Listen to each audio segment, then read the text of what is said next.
Today, we are going over 10 mixing tricks I would have paid $10,000 for. 10,000 buckaroos, 10 racks. Let's get into it. So the first trick is clipping your vocals. I got this from John Castelli, and when I first saw him do it, I was like, whoa, he's straight up putting a clipper on the vocal. But then I listened for the differences, and I begin to hear and understand why he might be doing this. In this case, I'm using K-Clip 0. I believe this is still free, so anybody can use this if they want, but I'm using this on a rap vocal. I'll play the vocal without it and then with it real quick. Verse 2, I'ma spit it with a smirk too. Cloudy in the booth, that's just what the fuck the perp do.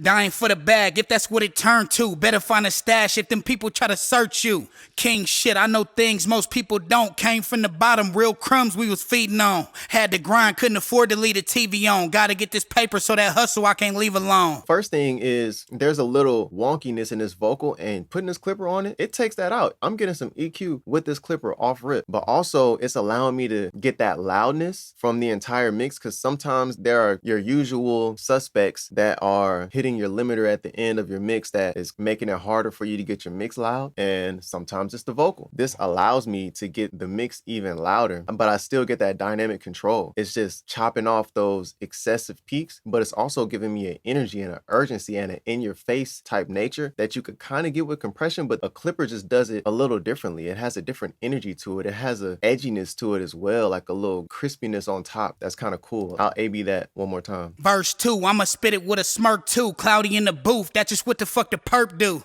Dying for the bag, if that's what it turned to. Better find a stash if them people try to search you. King shit, I know things most people don't. Came from the bottom, real crumbs we was feeding on. Had to grind, couldn't afford to leave the TV on. Gotta get this paper so that hustle I can't leave alone. It actually makes a pretty significant difference. And I found myself using clippers on rap vocals to make them more in your face, but you can still get that vocal loud in the mix. Now, don't over clip the vocal now. I know we've been over compressing vocals. Don't go crazy and start over clipping vocals unless it's a creative decision, but it's something to try. Now, this second trick is the MV2 Low End trick. I got this one from Jason Joshua. So what he'll do is really squash the low end, so you're not getting that punch that pushes the cone of the speaker, but you're getting that solid low end, and then he'll isolate that frequency range that he wants to blend back in. I just used the black box a little bit before because I want a little color, a little saturation on this low end, and he'll do this in parallel, and then we can blend it back in as much as we like to taste. So I use it on the kick right here. Let's A-B this.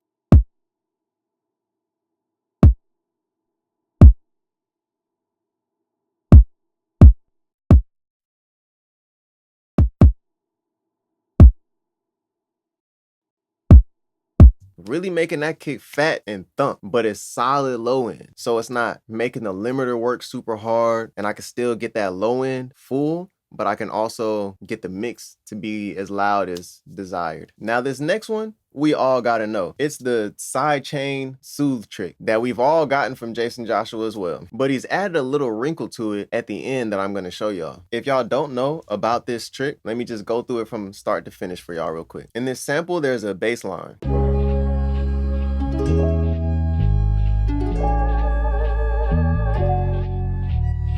But there's a kick playing at the same time, and I want that kick to be able to punch through without being interrupted. But I still want to hear and feel the consistency of that low end. What he does is he duplicates his kick, which is what I've done right here. I've duplicated my kick and colored it this so I know it's my sidechain channel. I'll send this out to a different bus, just a kick sidechain bus as the output, and that'll be my sidechain input for soothe. And then you'll click this button right here to engage the sidechain as the trigger for soothe. What he normally would do is have this high cut engaged right here, but what he's recently done is taken the high cut off, and on that kick that I've duplicated, put the high cut on the kick sidechain. And what he said, it gives him a little more fidelity. In this case, it would be the sample, but if it's on an 808 or sub bass or whatever you're using it on, it'll give it a little more fidelity. When this high cut is engaged on soothe, he said that it's a little maybe grainy, or it's not as clear as it once was. So I've been trying it that way, and I've been liking the results. And, you know, these are are the settings or whatever. You can experiment with these settings on Soothe and adjust it to your liking. I high cut this to 120. And also the reason why he duplicates it, if he wants the sidechain to engage a little faster, he can select the entire kick and move it up a sample or two. So in this case, I've actually shifted it to the left one sample. So that would just allow for that sidechain to happen much quicker, and so that it remains as undetectable as possible, because I'm not going for the pumping sidechain effect. I'm going for that undetectable sidechain effect to where that kick hits and it's not muffed by the sample. So we'll A/B Soothe and hear the difference.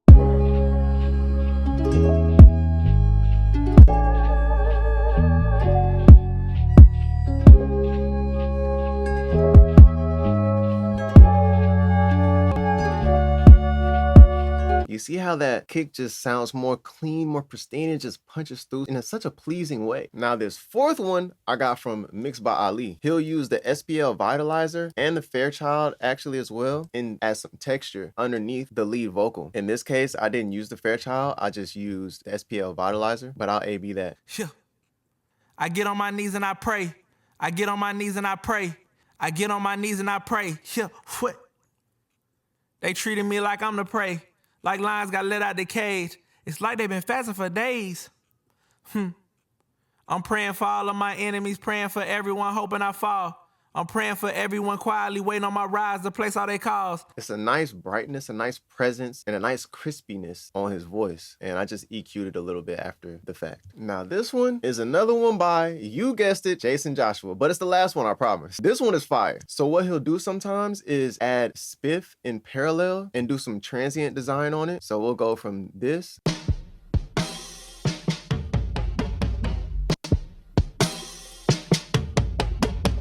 He'll get that, and then he'll flip it to delta, and then blend that in parallel.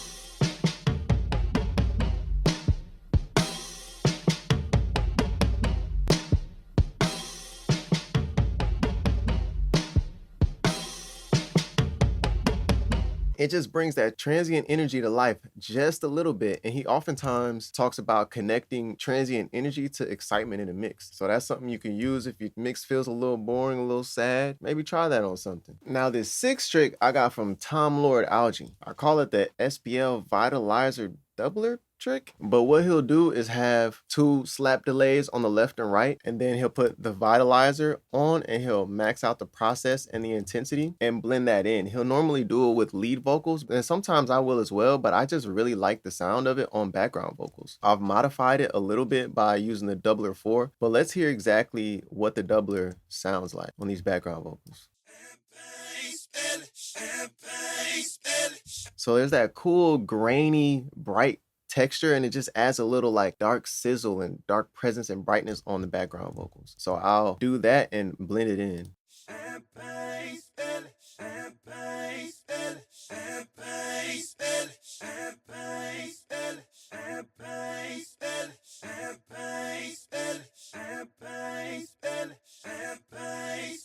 It just gives you a nice brightness and presence to the background vocals, but also on the SPL Vitalizer, there's a stereo expander. So you can even make it wider, and that could be an effect as well. So let's play it, and I'm gonna make them wider.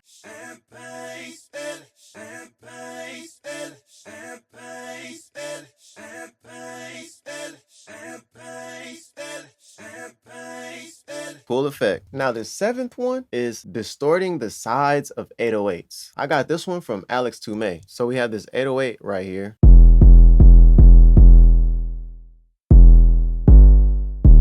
And in parallel, what we've put on it is a little micro shift, decapitator, and a Pro Q3 isolating this frequency range, but then boosting the sides a little bit at 2700. So let's hear what that sounds like.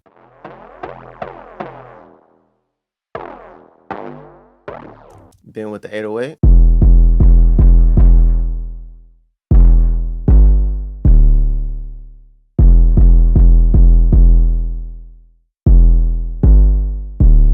This gives you a little bit of width and distortion and excitement on that 808 in the left and right. And it's just a cool effect. It's a cool sound, especially how a lot of times 808s are just dead up the center. It just gives you some side information. Now this 8th mix trick is using dual mono compressors to balance your background vocals. Let me explain. So in this case, I've got this arc compressor on these background vocals right here, but you see this box right here with these little 2 green things, and you can go from left to right. This is a dual mono compressor. If I just pull up arc compressor, you see how it says stereo and mono? You select mono to bring up the dual mono one. If I select stereo, this box isn't going to be up here, and it's going to be compressing the background vocals as a whole, instead of compressing the left and the right differently. And when you do that, you tend to get a more balanced sound with your compression. I've done that with the arc compressor, the SSL channel, got a little compression going on. Same with the Fairchild, and even with this C4 at the end, just to help balance those out. Let's see if they are actually different, left and right. I don't wanna be creeping if you ain't creeping with me.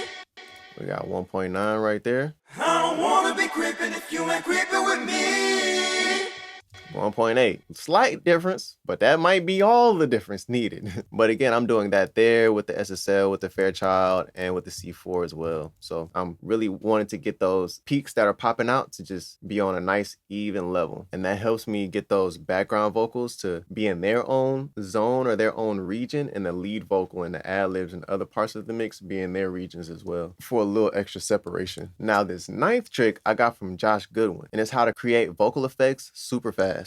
So in Pro Tools, I used to make hella sends. I used to have all these sends filled up trying to make vocal throws in my session. And you can only have so many sends, one, but the automation was so like clunky and tacky to do that it was kind of annoying to do. But I was watching Josh Goodwin mix live on Twitch, and he was just dragging the audio track of a vocal down to this thing and putting plugins on it and making effects. And at first I didn't even understand it. I was like, what's going on? But then he kept doing it. I was like, oh, I see what's happening here. That's fire. You feel me? Like, this is all automation basically. So all you have to do is, if you hit Command 4 twice, you see how up here it changed to the hand with the scissors? You can do that, and you can say, let's just say we want to select this. You can select that, hold down Alt click, and drag this down to whatever you want to drag it down to. Let's drag it down to this delay throw right here, and then we'll solo that delay throw. And just that quick, that's my effects. Now you can have these effects pre-made, all ready to go if you want. I tend to just custom make them as I am mixing, but you can do whatever you want to do. But that's one way you can do it, or you can just go right here, hit C, and select whatever you want to put it on, and hit V. As long as you're in grid mode or slip mode. If you're in relative grid mode, it'll post relative grid, which maybe you don't want. So you got to be in grid mode or slip mode to paste it like that. And then you just hit V, and it'll pop up right here same way. And then we'll see what this effect is. So easy. I can do delay throws, verb throws. You can do whatever you want. I'll put my reverse reverbs down here, and then you can affect those whatever kind of way. In this case, I have this reverse reverb going right here. I'll play that, and then I'm automating effects rack dry wet knob so that it kind of pulses at the end of the reverse reverb.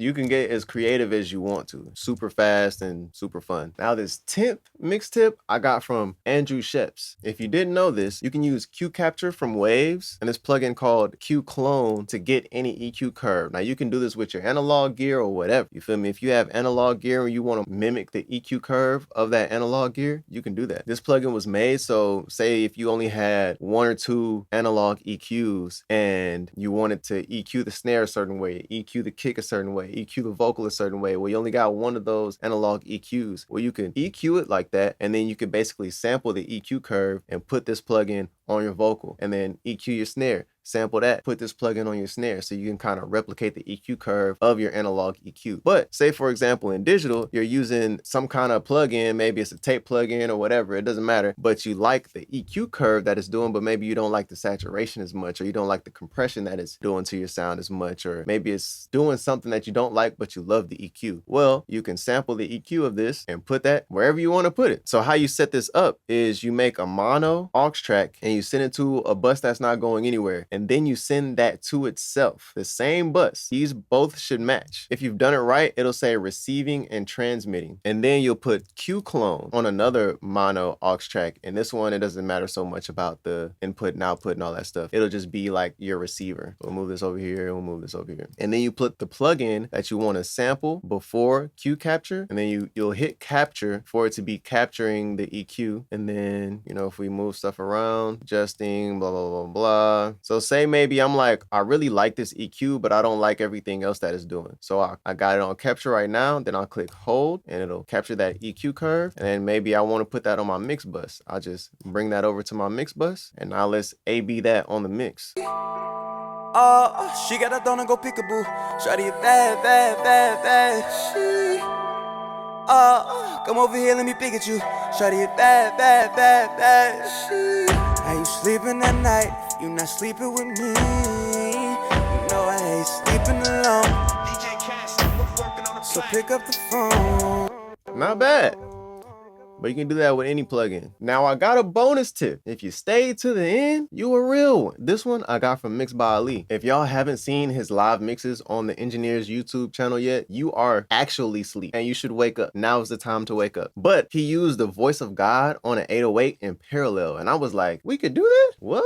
Okay. So I don't have the voice of God because for some reason UAD hasn't made the voice of God available for Spark yet. I don't know what's going on with that, UAD, but we'd like that. I'd like that. But I do have this LTL Chop Shop EQ from Plugin Alliance. That's pretty cool. I'll show you what the EQ curve is. Not quite like the voice of God, but I'll show you how we can kind of simulate it a little bit. This is what the EQ curve of this plugin is like. So, you know, we can bump and do all of that, or you can take it down, like that. We can kind of do a little tilt situation and do this to increase this right here. We can change this to make it kind of like a resonance, or we could just actually make our own parallel for real and do this, which works sometimes. And then you can select the frequency right here. But to do it in a similar way that was happening on that stream, I forgot what these settings were. We'll just do that. Because all the voice of God is a high pass filter with a resonance bump. Now it's slightly unique in its shape, but that's basically what it is. So if we do absolutely want to replicate that, we can just pull up Fab Filter and we'll do one of these, and you know, we can adjust and figure out the shape that we want from there if we want, but no need for that. So here we have this bass line.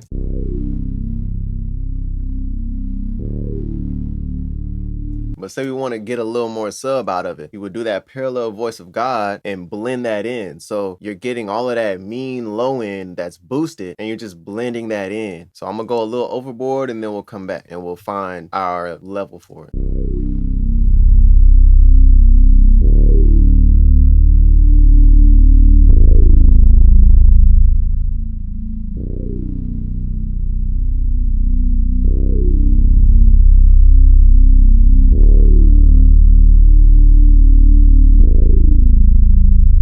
It just makes it very mean and full. And then we can go through and adjust our frequency right here however we desire. We can add more bump. We can fine tune it to taste, but this is showing you the concept. It makes that sound so much more full and mean in the low end. Well, guys, that's the video. Are there any tricks that I missed? Let me know in the comments. Now, you know I can't end the video without shouting out the YouTube members. I appreciate y'all so much. Let's get into it because y'all keep this channel going for real. Entre Music, Levon Trilla, Mixed by Jay, Loop Layers, Dominic Jackson, Gosetti, Amos Watson, Jamo Morris, Cumani Thomas, IBGZ in a place to be, and we got a new homie, Curtis Wilson. Appreciate y'all so much for joining the YouTube membership and keeping this thing rolling so I can be here for y'all every single week. The new goal is 25 members. Right now, we are at a cool 11. I know we can do it, but I'm so grateful to be doing this and to be helping people. We are live streaming this week doing mixed feedback, so stay tuned. I'm gonna make an announcement for it. I'm looking forward to seeing y'all on that stream. If you're liking the vibe, like and subscribe. I'll see y'all next week.